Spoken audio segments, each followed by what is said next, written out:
Your story doesn't begin with chaos. It begins with privilege.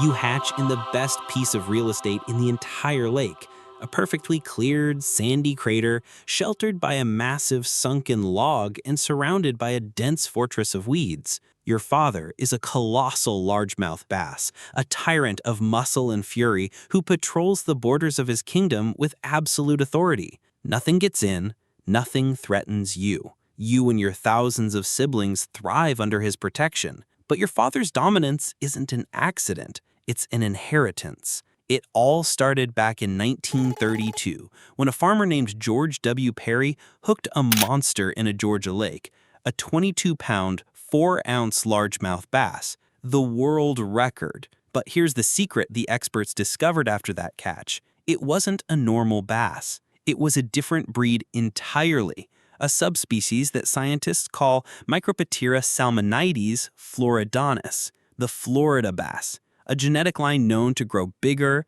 live longer, and possess unmatched aggression. That discovery kicked off a frenzy. States began competing to create the next record. So your father is the living result of that obsession, a direct descendant of the most prized genetic line on the planet. And you're the next model off the assembly line. From your fortified nursery, you watch the others. You see schools of bluegill fry get decimated by predators. Then you look back at your own world, patrolled by a guardian where nothing can harm you. You watch your father inhale a curious minnow and chase off a hungry perch. But after a few weeks, the protection of your father ends. The great school of fry disperses, each sibling now on its own. For most, this is a moment of pure terror. For you, it feels like a graduation. You are not scared. You are a young prince ready to explore. You begin to hunt, and you quickly learn that you have weapons others don't. Your vision is sharp, capable of distinguishing colors and shapes in the murky water. But your true secret weapon runs along your sides. A lateral line, a row of sensitive pores that act like radar. You don't just see the world, you feel it in vibrations. You feel the frantic, tiny movements of a dragonfly nymph clinging to a weed stem long before it becomes a clear target for your eyes. You instinctively mimic the ambush technique you saw your father use. You stay low, hidden, then sucks the nymph into darkness. Your first worthy kill. You quickly claim your own territory, and then one day, the universe itself seems to confirm your special status. The heavens open and rain down a feast of silvery wriggling bodies, an aerial stocking of trout fingerlings. For you, it is a tribute, a divine offering delivered from the sky directly to your kingdom. You spend the next hour in a state of bliss, gorging on the helpless, disoriented fish. In the middle of the feast, you spot one frantic fry darting towards a rocky ledge. You surge forward for the effortless kill. The tiny fish vanishes into a crevice between the rocks. You hover for a moment, insulted by the impossibly lucky escape, before shrugging it off and inhaling its slower sibling. It doesn't matter. So when you see a simple wounded minnow, you decide to bless this lowly offering with your attention. You inhale it. Then you are pulled.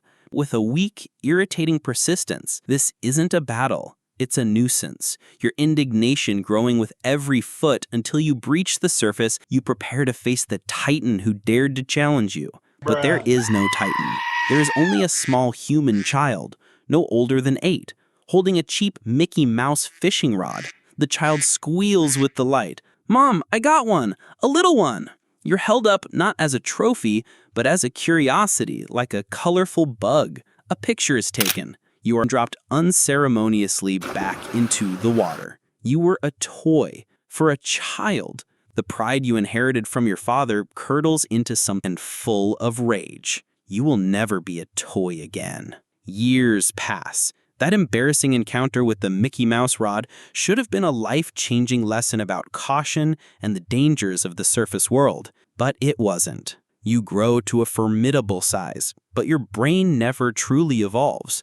It still operates on 2 simple settings: board and attack. You just can't control your territorial rage. A spinnerbait, a plastic worm, a bass jig, a noisy topwater popper, it doesn't matter the intruder. You attack them all, and the result is always the same.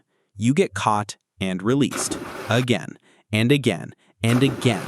Each release doesn't teach you humility. It does the opposite. But today is different. A sleek, high-tech boat glides silently above. An expert angler is at work.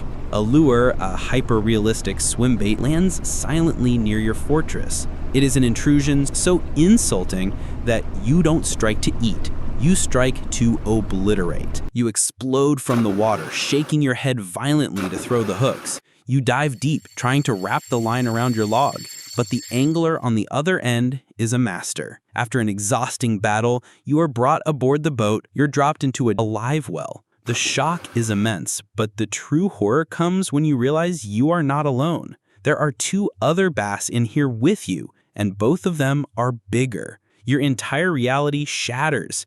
You, the king, the god, are suddenly just the smaller fish in a tiny, miserable box. The day ends in the roar of a crowd.